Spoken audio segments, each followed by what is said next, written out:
саламатсыздар ма? Мен Жамбыл политехникалық жоғары колледжі кәсіптік пәндер оқытушысы Жүзенова Қаламқас Мәдібай қызымын. Бүгінгі сабағым полимер материалдарын өңдеу технологиясы мамандығы студенттеріне арналған. Сабағымның тақырыбы пенопласт өндірісі.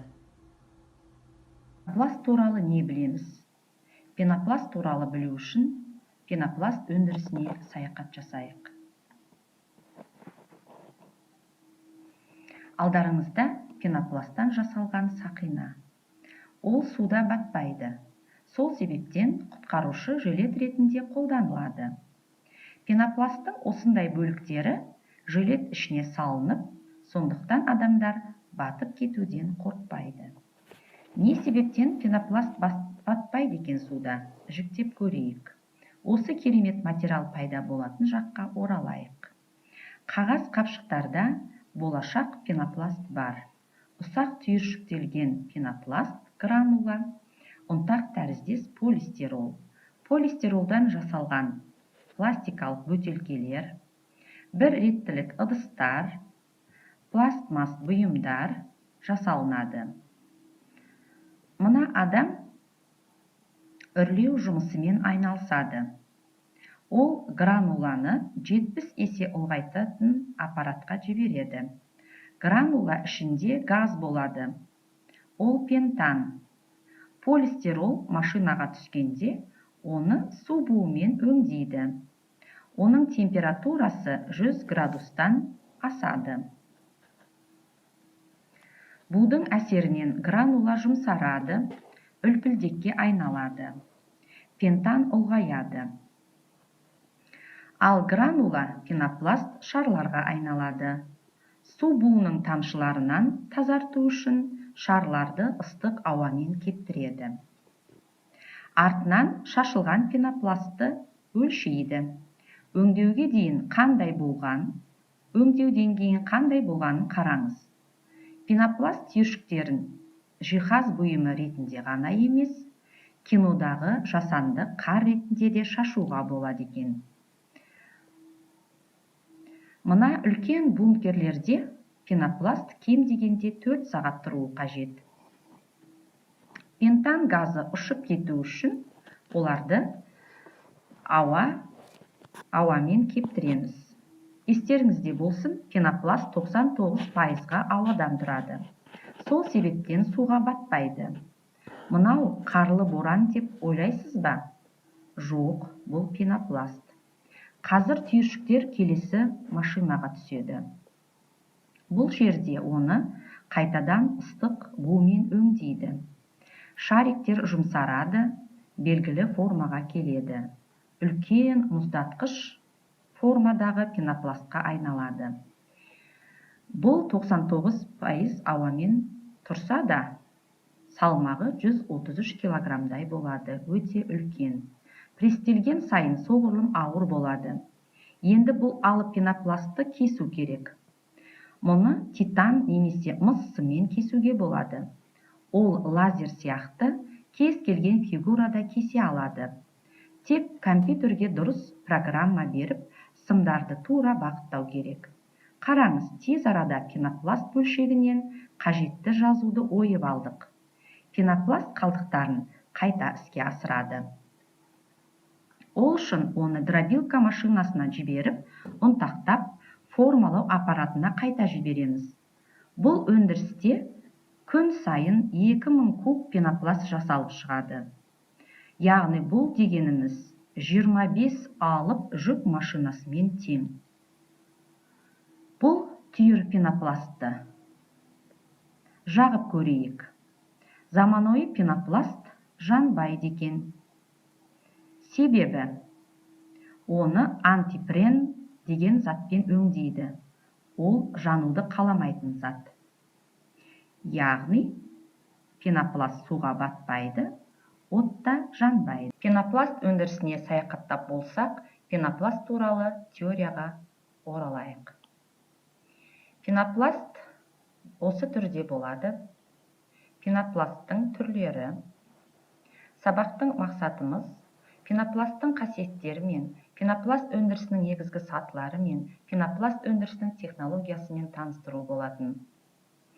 Пенопласт немесе поли 3,3,5 хлорметил оксациклобутан ПВО дейміз, және 3,3,5 хлорметил оксациклобутанның полимері болып табылады. Пенопласттың формуласы 3,3,5 хлорметил оксациклобутан, оның қайнау температурасы 203 градуста, балқу температурасы 18-9 градусқа дейін, тығыздығы 1300 кг бөлінген метр куб, түссіз сұйықтық болып табылады. Пентаэритритті органикалық қышқыл ортасында гидрохлорлап түзілген хлоргидринді күйдіргіш натрий ерітіндісімен дегидрохлорлайды. Нәтижесінде БХМО алынады. Оның реакция теңдеулері. БХМО-ның полимерленуі бензин және дихлоретан қоспасында катализатор 3 фторлы бор немесе триалюминий қатысында мерзімді және үздіксіз әдістер бойынша жүргіземіз. Пентапласт өндірісінің технологиялық схемасы. Бұл жерде бірінші араластырғыш, екінші негізгі аппаратымыз реактор, үшінші еріткіштерді бөліп алу аппараты, төртінші фильтр, бесінші кептіргіш, алтыншы елеуіш, жетінші араластырғыш, сегізінші экструдер гранулятор. ПВО. Молекулалық массасы 200 мыңға дейін қатты түссіз полимер.